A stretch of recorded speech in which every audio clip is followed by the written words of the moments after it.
Lamu. Kutoka Lamu tuelekee kaunti namba 17 ambapo serikali ya Makueni imetoa ripoti ya maendeleo ya miaka mitatu ya kaunti hiyo. Ripoti hiyo inaonyesha kuwa shilingi bilioni 10.2 zilitumika kutekeleza miradi zaidi ya 1400 katika wadi 30 za kaunti hiyo.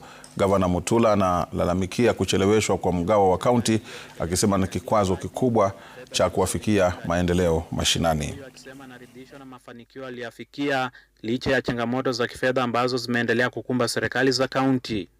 We have consistently allocated 3.2 or more billion every year to development of infrastructure and other projects. This profiles, ladies and gentlemen, has 1,430 projects implemented in all wards, sub-counties at a total of 10.26 billion. Please give counties timely and monthly disbursement of county allocations. It is not about the governors, it is not about MCS, it is not about county ministers, it is not about county workers. You are punishing the citizens of Kenya because they are not getting timely development and services.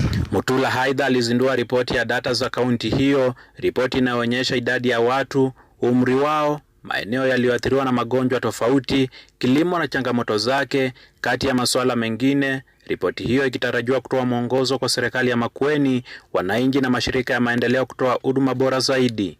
It is a tool for planning and monitoring development. Efforts should be made to disseminate it widely, including sub-counties and wards, and upload it to the relevant websites. KNBS on its part will publish it on its website for broad access.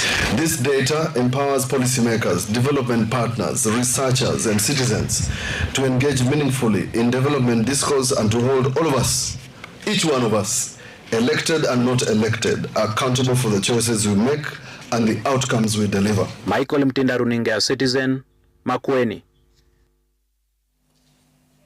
Tuelekee kaunti namba 20.